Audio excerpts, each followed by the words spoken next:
చంద్రబాబు సైకిల్కు ట్యూబులు లేవు, చంద్రబాబు సైకిల్కు టైర్లు లేవు, చంద్రబాబు సైకిల్కు చక్రాలే లేవు. చంద్రబాబు సైకిల్ తుప్పు పట్టిన పరిస్థితిలో ఈరోజు ఉంది. ఆ తుప్పు పట్టిన సైకిల్ను తొక్కటానికి, ఆ తుప్పు పట్టిన సైకిల్ను తోయటానికి ఇవాళ చంద్రబాబు నాయుడు గారికి వేరే పార్టీలు కావాలి. ఇది చంద్రబాబు నాయుడు గారి జాబ్ రిక్వైర్మెంట్. ఎందుకంటే బాబు పేరు చెబితే గుర్తుకొచ్చే ఒక్క మంచి కూడా ప్రజల నోట్లో నుంచి వినపడదు. చంద్రబాబు పేరు చెబితే గుర్తుకొచ్చే ఒక్క స్కీము కూడా ప్రజల నోట్లో నుంచి వినపడదు, కనిపించదు. అందుకే పొత్తుల్లో భాగంగా ముందుగా ఒక ప్యాకేజీ ఇచ్చి ఒక దత్తపుత్రుని తెచ్చుకున్నాడు ఈ పెద్ద మనిషి చంద్రబాబు నాయుడు. దత్తపుత్రుని ఎందుకు తెచ్చుకున్నాడంటే ఈ ప్యాకేజీ స్టార్ అయితే సైకిల్ సీటు తనకు కావాలని అడగడు, తన వారికి సీట్లు ఇవ్వకపోయినా కూడా ఈ పెద్ద మనిషి ఈ దత్తపుత్రుడు అడగనే అడగడు. ఎందుకు ఇన్ని తక్కువ సీట్లు నాకు ఇస్తున్నావు అని చెప్పి అంతకన్నా క్వశ్చనే చెయ్యడు. కావాలంటే తాను తాగుతా ఉన్న టీ గ్లాస్ కూడా బాబుకే ఇచ్చేస్తాడు. చంద్రబాబు సిట్ అంటే కూర్చుంటాడు, చంద్రబాబు స్టాండ్ అంటే నిలబడతాడు.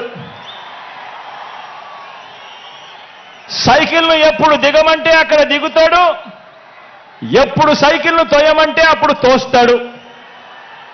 పొత్తుల్లో ఉండమంటే పొత్తుల్లో ఉంటాడు, విభేదించినట్టు డ్రామాలు ఆడమంటే రక్తి కంటిచ్చే డ్రామా కూడా ఆడుతాడు. వెనకటికి చంద్రబాబు నాయుడు లాంటి నాయకుడిని ఎవరో అడిగారట. వెనకటికి చంద్రబాబు నాయుడు గారి లాంటి నాయకుడిని ఎవరో అడిగారట, అయ్యా పరిపాలన చేసేవారు కలకాలం గుర్తుండాలంటే ఎలాంటి పనులు చేయాలి అని చెప్పి అడిగారట. ఎలాంటి పనులు చేస్తే కలకాలం గుర్తుండిపోతాం ప్రజల్లో అని చెప్పి అడిగారట. అప్పుడు ఆ బాబు ఏం చెప్పాడంటే, ప్రజలకు అన్నం పెడితే అరిగిపోతుంది, ప్రజలకు చీర కొని పెడితే చిరిగిపోతుంది, ప్రజలకు ఇల్లు కట్టిస్తే కూలిపోతుంది, కర్రు కాల్చి వాత పెడితే మాత్రమే ప్రజలకు కలకాలం గుర్తుంటుందని ఆ బాబు చెప్పాడట.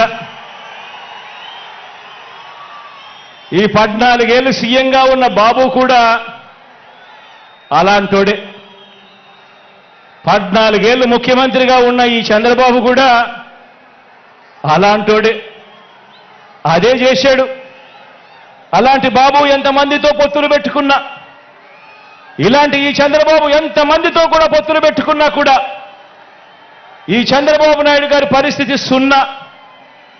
ఈ సున్నా ఇంటూ ఎన్ని పొత్తుల్లో ఎన్ని పార్టీలున్నా కూడా దాని విలువ ఒక బోడి సున్నానే.